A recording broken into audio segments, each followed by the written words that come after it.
नमस्कार, good morning. आप देख रहे हैं डीडी न्यूज। आपके साथ मैं हूं गौरव श्रीवास्तव और मेरे साथ मेरी सहयोगी मनीषा हैं, जो कि सांकेतिक भाषा के जरिए आपको खबरों से रूबरू करवाएंगी। तो खबरों की शुरुआत करें उससे पहले एक नजर इस वक्त की हेडलाइंस पर। प्रधानमंत्री नरेंद्र मोदी की नॉर्वे यात्रा का दूसरा दिन। ओस्लो में आयोजित होने वाले तीसरे भारत नॉर्डिक शिखर सम्मेलन में लेंगे हिस्सा।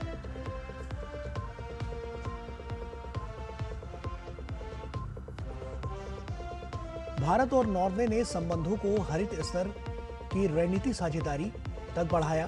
पीएम मोदी की टीईपीए के तहत $100 अरब के निवेश लक्ष्य को हासिल करने की अपील। नॉर्वे में सर्वोच्च सम्मान grand cross of the royal Norwegian order of merit से मोदी किए गए सम्मानित।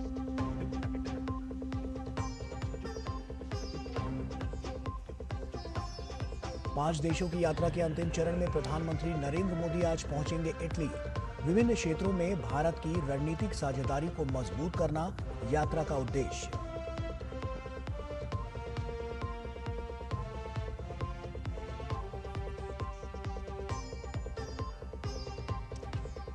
केंद्रीय गृह एवं सहकारिता मंत्री अमित शाह का छत्तीसगढ़ दौरा।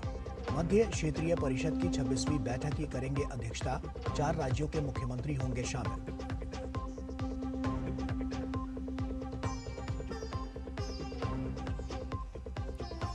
अमेरिकी राष्ट्रपति डोनाल्ड ट्रंप का बयान। खाड़ी देशों की अपील के बाद टाला ईरान पर हमला।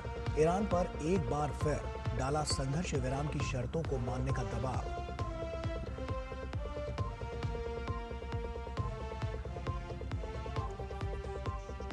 उत्तरी और मध्य भारत में भीषण गर्मी का दौर। लू की स्थिति पूरे हफ्ते जारी रहने की संभावना। आयुष मंत्रालय ने आमजन के लिए जारी किया एडवाइजरी।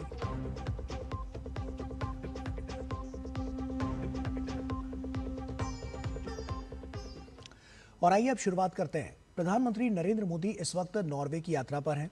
प्रधानमंत्री आज ओस्लो में आयोजित होने वाले तीसरे भारत नॉर्डिक शिखर सम्मेलन में हिस्सा लेंगे। इससे पहले कल प्रधानमंत्री मोदी ने ओस्लो में भारत नॉर्वे व्यापार एवं अनुसंधान शिखर सम्मेलन को संबोधित किया। सम्मेलन में नॉर्वे के प्रधानमंत्री योनस गार स्टोरा भी शामिल हुए। पीएम ने पिछले 12 वर्षों में भारत में बड़े पैमाने पर हुए सुधारों का उल्लेख किया। भारत की शानदार आर्थिक विकास यात्रा को रेखांकित करते हुए पीएम ने नॉर्वे की कंपनियों को भारत में निवेश का न्योता दिया। पीएम ने भारत में पोषण, स्वास्थ्य और स्वच्छ ऊर्जा जैसे क्षेत्रों में अवसरों का उल्लेख किया। पीएम ने कहा कि आज जब खाद्य, ईंधन और उर्वरक सुरक्षा वैश्विक चुनौती बन गई है, ऐसे में भारत और नॉर्वे इनका मिलकर समाधान कर रहे हैं। पीएम ने नॉर्वे की कंपनियों को भारत में निवेश बढ़ाने का न्योता दिया।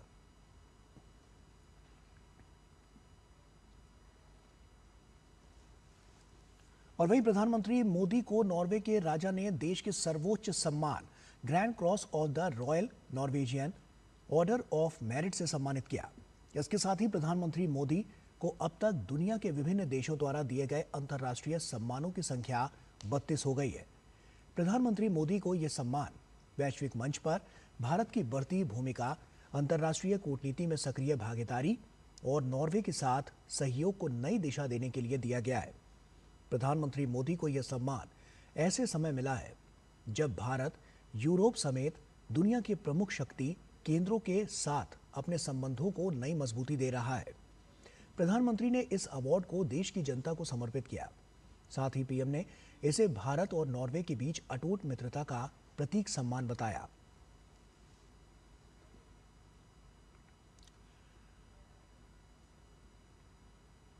केंद्रीय गृह एवं सहकारिता मंत्री अमित शाह 3 दिवसीय छत्तीसगढ़ के दौरे पर हैं।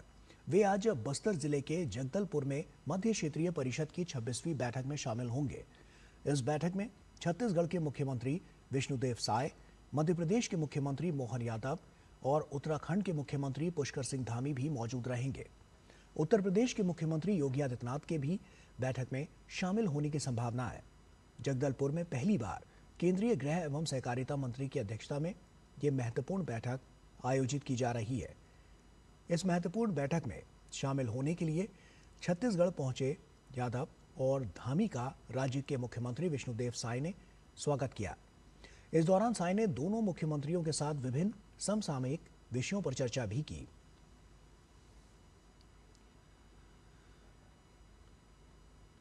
और प्रधानमंत्री नरेंद्र मोदी की सलाह के बाद शुभेंदु अधिकारी सरकार ने सरकारी खर्च पर नियंत्रण और प्रशासनिक दक्षता बढ़ाने के लिए नई गाइडलाइन जारी की है। मुख्य सचिव के हस्ताक्षर से जारी आदेश में सरकारी बैठकों के लिए वीडियो कॉन्फ्रेंसिंग, जरूरत पड़ने पर वर्क फ्रॉम होम और गैर जरूरी दौरों में कटौती पर जोर दिया गया है। इसके साथ ही सार्वजनिक परिवहन, कारपूलिंग, इलेक्ट्रिक वाहनों, बिजली बचत उपायों, पेपरलेस ऑफिस और ई ऑफिस सिस्टम को बढ़ावा देने के निर्देश दिए गए हैं। सरकार ने स्वदेशी उत्पादों के उपयोग, पर्यावरण संरक्षण और टिकाऊ जीवन शैली अपनाने पर भी विशेष जोर दिया है।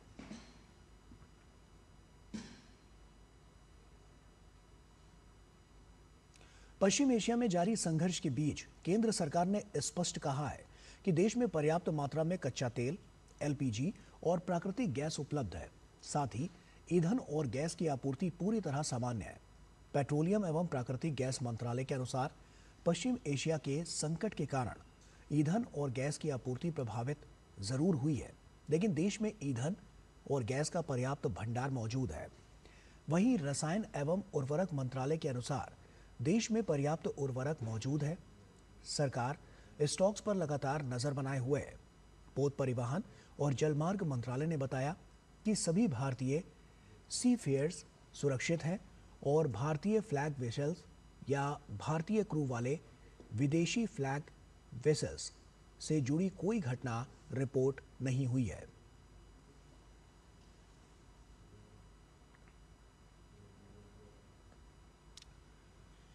उत्तर और मध्य भारत में बढ़ते तापमान और लू की स्थिति के मद्देनजर एडवाइजरी जारी की गई है। आयुष मंत्रालय ने गर्मी से बचने के लिए पर्याप्त मात्रा में पानी पीने, दोपहर के समय सीधी धूप से में निकलने से बचने, हल्के सूती कपड़े पहनने और मौसमी फल और इलेक्ट्रोलाइट युक्त तरल पदार्थों का सेवन करने पर जोर दिया है। बता दें कि राजधानी दिल्ली समेत पंजाब, हरियाणा, चंडीगढ़, पश्चिमी राजस्थान और पूर्वी राजस्थान के कुछ इलाकों में मौसम विभाग की ओर से इस सप्ताह भीषण गर्मी का अनुमान व्यक्त किया गया है। पश्चिमी और पूर्वी उत्तर प्रदेश में आज से 24 मई के बीच भीषण गर्मी पड़ सकती है। वहीं मध्य प्रदेश, छत्तीसगढ़, विदर्भ, मराठवाड़ा और महाराष्ट्र के कुछ हिस्सों में भी इस सप्ताह छिटपुट इलाकों में लू चलने की संभावना है। तटीय आंध्र प्रदेश और पुडुचेरी के यानम में भी इस सप्ताह की लू की स्थिति बने रहने की संभावना है। बिहार और तेलंगाना में भी अगले 2 दिन लू की चेतावनी दी गई है।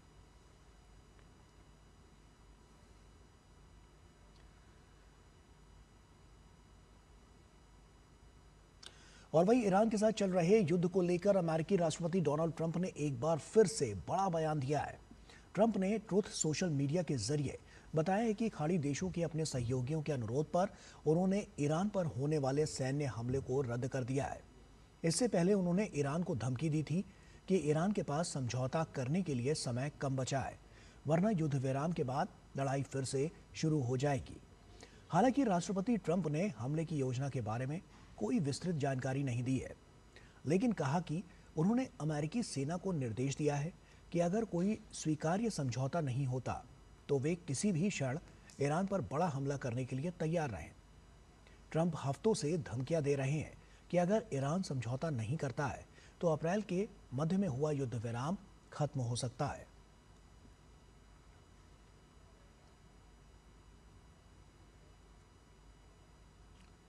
अफगानिस्तान के खिलाफ अगले महीने होने वाली एकमात्र टेस्ट और 3 वनडे मैचों की सीरीज के लिए आज भारतीय टीम का चयन होगा।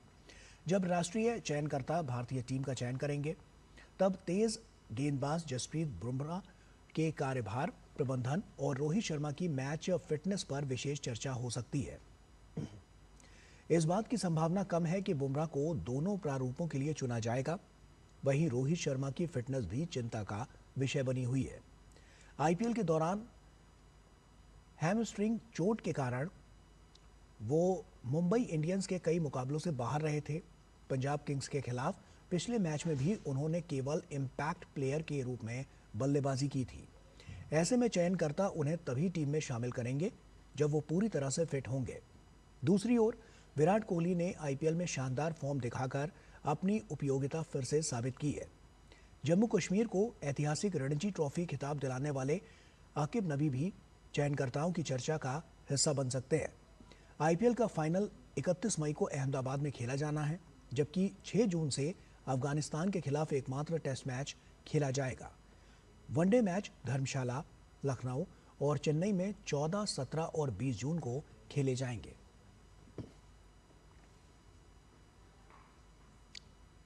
और इसी के साथ फिलहाल इतना ही। पूरी टीम को दीजिए इजाजत। नमस्कार।